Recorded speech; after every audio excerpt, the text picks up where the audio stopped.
দিনাজপুরে বেগম খালেদা জিয়ার রুহের মাগফেরাত কামনায় পল্লীশ্রীর দোয়া মাহফিল। দিনাজপুরে সাবেক প্রধানমন্ত্রী ও বিএনপি চেয়ারপারসন বেগম খালেদা জিয়ার রুহের মাগফেরাত কামনায় দোয়া মাহফিল অনুষ্ঠিত হয়েছে। বুধবার 31শে ডিসেম্বর বাদ আসর দিনাজপুর বালুবাড়ী পল্লীশ্রী কার্যালয়ে দোয়া মাহফিলের আয়োজন করা হয়। পল্লীশ্রীর উদ্যোগে আয়োজিত দোয়া মাহফিলে বিভিন্ন সামাজিক, রাজনৈতিক ও পেশাজীবী সংগঠনের প্রতিনিধিরা অংশ নেন।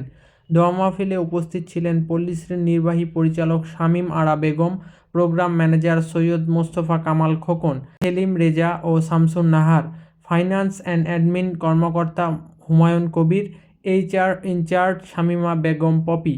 এছাড়াও মিলাদ ও দোয়া মাহফিলে অংশ নেন আরাফাত রহমান কোকো স্মৃতি সংসদ, Nabarupi, Zia heart foundation, Dinajpur institute, স্থানীয় সাংবাদিক সহ পল্লীশ্রীর নির্বাহী কমিটির সদস্য এবং বিভিন্ন বেসরকারি প্রতিষ্ঠানের প্রতিনিধিরা। উপস্থিত সবাই বেগম খালেদা জিয়ার রুহের মাগফেরাত কামনা করে বিশেষ মোনাজাতে অংশ নেন।